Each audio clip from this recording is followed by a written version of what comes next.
باللہ من الشیطان الرجیم بسم اللہ الرحمن الرحیم تتجافی جنوبہم عن المضاجع یدعون ربہم خوفا وطمعا۔ اللہ کے جو نیک بندے ہیں ان کی صفت اس آیت مبارکہ میں ایک اللہ تبارک و تعالی نے یہ بیان فرمائی ہے کہ آیت مقدسہ کا خلاصہ ہے کہ جو میرے بندے ہیں وہ اپنے آپ اپنے پہلوؤں کو اپنے جسم کو بستروں سے دور رکھتے ہیں، جس کا خلاصہ یہ بنتا ہے کہ وہ رات کو اٹھ کے نماز پڑھتے ہیں، نماز تہجد کی نماز ادا کرتے ہیں، نوافل ادا کرتے ہیں۔ تو حضرت سیدنا ابو ہریرہ رضی اللہ تعالیٰ عنہ سے ایک حدیث مبارکہ مروی ہے۔ حضرت سیدنا ابو ہریرہ فرماتے ہیں حضور تاجدار کائنات صلی اللہ علیہ وسلم نے فرمایا، حدیث مبارکہ کا مفہوم ہے کہ اللہ کے نبی نے فرمایا جب بندہ سونے لگتا ہے نا تو شیطان اس کے سر کے پچھلے حصے پہ 3 گرہیں لگا دیتا ہے، 3 گرہیں 3 گانٹھیں لگا دیتا ہے، اور پھر ہر گانٹھ پہ وہ کہتا ہے کہ لمبی تان کے سو جا،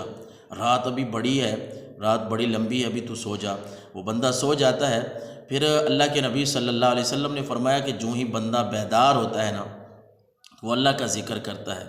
اور اللہ کا جو وہ ذکر کرتا ہے تو ایک گرہ جو ہے وہ کھل جاتی ہے۔ پھر وہ بندہ وضو کرتا ہے اور وضو کرنے سے پھر ایک گرہ کھل جاتی ہے۔ پھر اللہ کے نبی صلی اللہ علیہ وسلم نے فرمایا کہ وہ نماز پڑھتا ہے، پھر تیسری گرہ بھی کھل جاتی ہے۔ تو یوں وہ صبح تازہ دم ہو کر صبح کرتا ہے، اور وہ صبح تازہ دم ہوتا ہے، اس کو کوئی سستی نہیں ہوتی۔ اور اس کے علاوہ اس کے برعکس اگر بندہ کرتا ہے تو اللہ کے نبی صلی اللہ علیہ وسلم کی حدیث مبارکہ کا مفہوم ہے کہ وہ بندہ سستی سے صبح کرتا ہے، اس کا سارا دن سست گزرتا ہے۔ بلکہ ایک حدیث مبارکہ کی روایت میں ہے اللہ کے نبی نے فرمایا کہ صبح اٹھا کرو تو یہ شیطان کی جو گرہیں ہیں یہ کھول لیا کرو، چاہے 2 رکعت نماز نفل پڑھ کے کیوں نہ ہو۔ تو مسلمانوں میں یہ ایک طریقہ کار ہے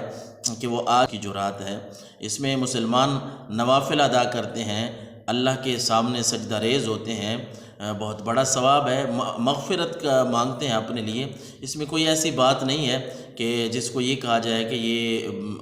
نہیں کرنا چاہیے، نہیں جاگنا چاہیے، نہیں توبہ استغفار کرنی چاہیے۔ یہ لیکن یہ ضرور ہے کہ یہ کوئی فرض نہیں ہے، واجب نہیں ہے،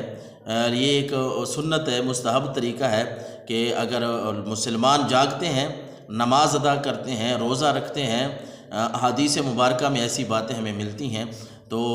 اس رات کو ضرور جاگنا چاہیے۔ سیدنا جابر رضی اللہ تعالیٰ عنہ سے روایت ہے، حدیث مبارکہ کا مفہوم ہے کہ سرکار دو عالم صلی اللہ علیہ وسلم نے فرمایا کہ رات میں ایک ایسی گھڑی ہے، رات میں ایک ایسی ساعت ہے، ایسا وقت ہے کہ مسلمان بندہ،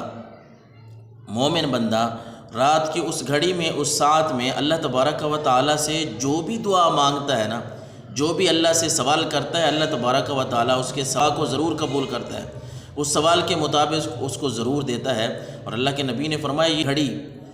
گھڑی، یہ ساعت، یہ ٹائم، یہ وقت وہ ہر رات اللہ تبارک و تعالیٰ نے عطا کیا ہے، ہر رات میں وہ عطا کیا ہے کہ جب بندہ مومن جاگ کے اللہ کا ذکر کرتا ہے، اللہ کو یاد کرتا ہے، پھر رات میں کوئی ایسی گھڑی ہے، ایسی ساعت ہے،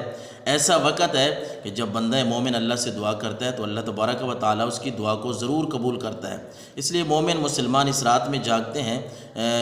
دعا کرتے ہیں، اللہ کا ذکر کرتے ہیں۔ ہو سکتا ہے، بلکہ امید ہے کہ انشاءاللہ وہ گھڑی جب پا لیں گے مسلمان اور اس میں دعا کریں گے، اللہ کا ذکر کریں گے تو اللہ تعالیٰ ان کی دعا کو ضرور قبول فرمائے۔ حضرت عبداللہ بن سلام رضی اللہ تعالیٰ عنہ سے روایت ہے، وہ کہتے ہیں کہ جب حدیث مبارکہ کا مفہوم عرض کر رہا ہوں کہ جب سرکار دو عالم صلی اللہ علیہ وسلم مدینہ منورہ تشریف لائے نا تو لوگ جوک در جوک، فوج در فوج جو ہے وہ گروہ در گروہ وہ آقا کریم علیہ السلام کی بارگاہ میں حاضر ہونے لگے تو میں بھی چلا گیا۔ خیر وہ ایک علیحدہ ٹاپک ہے کہ حضرت عبداللہ بن سلام جس نیت سے گئے تھے، لیکن جو بات میں عرض کرنے لگا ہوں وہ یہ ہے کہ حضرت عبداللہ بن سلام پہ کہتے ہیں کہ جب میں وہاں پہنچا اور آقا کریم علیہ السلام کی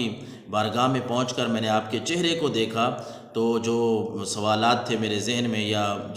جن کر رہا تھا وہ ذہن میں یہ تھا کہ میں جا کے وہاں اعتراض کروں گا کہ اگر آپ اللہ کے نبی ہیں تو یہ کیسی بات ہے، یہ کیسی بات ہے، فلاں بہت سارے وہ ایک علیحدہ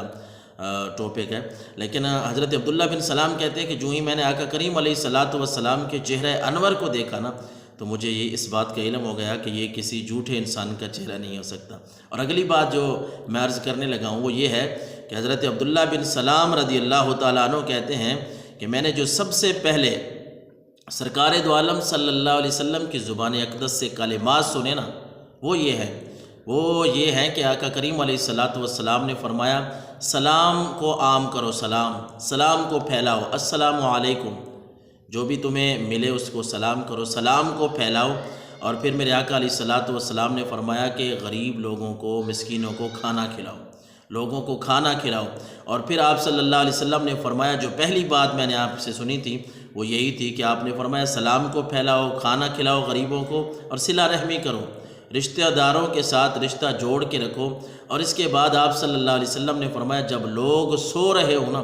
اس وقت نماز ادا کرو، یعنی تہجد کی نماز پڑھو، یہ کام تم کر لو، اللہ کے نبی صلی اللہ علیہ وسلم نے فرمایا تم سلامتی کے ساتھ جنت میں داخل ہو جاؤ گے۔ اللہ اکبر، کتنی بڑی بات ہے کہ حضرت عبداللہ بن سلام ایک تو یہاں مسلمان بھی ہوئے، آقا کریم علیہ السلام کا یہ معجزہ بھی ہوا کہ صرف دیکھ کر انہوں نے کلمہ پڑھ لیا۔ اور دوسری بات یہ حضرت عبداللہ بن سلام کہتے ہیں کہ جو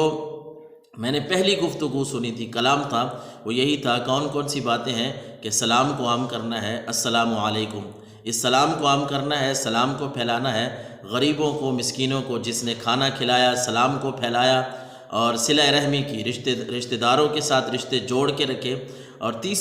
چوتھی بات یہ آئی کہ وہ بندہ اگر رات کو اٹھ کے جب لوگ سو رہے ہیں یہ اپنے رب کے رب کے حضور کھڑا ہے، 2 رکعتیں 4 رکعتیں نفل ادا کر رہا ہے، نماز پڑھ رہا ہے، تو اس کی اتنی برکت ہے کہ اللہ کے نبی نے فرمایا جس نے یہ کام کر لیے وہ سلامتی کے ساتھ جنت میں داخل ہو جائے گا۔ تو شب برات کے حوالے سے اگر بات کریں تو مسلمان جمع ہوتے ہیں، چلو اللہ اور اس کے رسول کا ذکر کرتے ہیں اور ان باتوں پہ عمل ہو جاتا ہے تو یقین ہے، امید ہے، کیونکہ مومن خوف و طمع،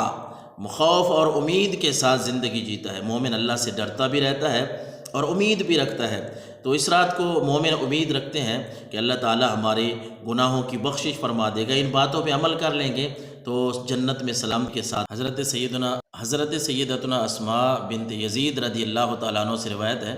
کہ حضور تاجدار مدینہ صلی اللہ علیہ وسلم نے فرمایا کہ قیامت والے دن جب لوگ کھڑے ہوں گے نا، یعنی نوافل ادا کرنے کی، رات کو اٹھ کر نفل پڑھنا، نماز پڑھنا، اس کی کتنی برکت ہے کہ اللہ کے نبی صلی اللہ علیہ وسلم نے فرمایا قیامت والے دن سارے لوگ جب اکٹھے ہوں گے نا تو ایک منادی، ایک اعلان کرنے والا اعلان کرے گا، کہاں ہیں وہ لوگ جن کے پہلو بستروں سے جدا رہتے تھے، جو رات کو لوگ سوتے تھے تو وہ نفل ادا کرتے تھے، نماز پڑھتے تھے، وہ کہاں ہیں؟ وہ لوگ کھڑے ہو جائیں گے، لیکن آپ علیہ السلام نے فرمایا وہ لوگ ہوں گے قلیل، تھوڑے لوگ ہوں گے۔ اللہ اکبر، اس بات پہ ہمیں غور کرنا چاہیے۔ اللہ کے نبی صلی اللہ علیہ وسلم فرمایا کہ وہ لوگ ہوں گے تو تھوڑے، لیکن ان کا اجر کتنا ہے؟ مطلب یہ ہے کہ مشکل کام لگتا ہے، انسان ہے، اور آج کل ہمارا جو ماحول ہے، جتنے ہم مصروف ہو گئے ہیں یا اپنے آپ کو مصروف ہم نے کر لیا ہے یا جو بھی ہم کہہ لیں، تو ہمارا حال وہ ہمارے سامنے ہے، اس پہ بات کرنے کی ضرورت نہیں ہے۔ اس لیے آقا کریم علیہ السلام نے فرمایا جب منادی، اعلان کرنے والا اعلان کرے گا نا کہ وہ لوگ کہاں ہیں جو اپنے آپ کو، اپنے پہلوؤں کو بستروں سے جدا رکھتے تھے، تو لوگ کھڑے ہو جائیں گے، لیکن ہوں گے وہ کم، تھوڑے لوگ ہوں گے۔ پھر آقا کریم علیہ السلام نے فرمایا بغیر حساب کے اللہ تبارک و تعالیٰ ان کو جنت میں داخلہ نصیب فرمائے گا، اور بعد میں دوسرے لوگوں کا حساب شروع ہوگا۔ یعنی رات کو اٹھ کر جو نفل ادا کرتے ہیں، نماز ادا کرتے ہیں، ایسے لوگوں کے لیے تو خصوصی انعام ہے کہ ان کو بغیر حساب و کتاب کے اللہ کی طرف سے جنت میں داخل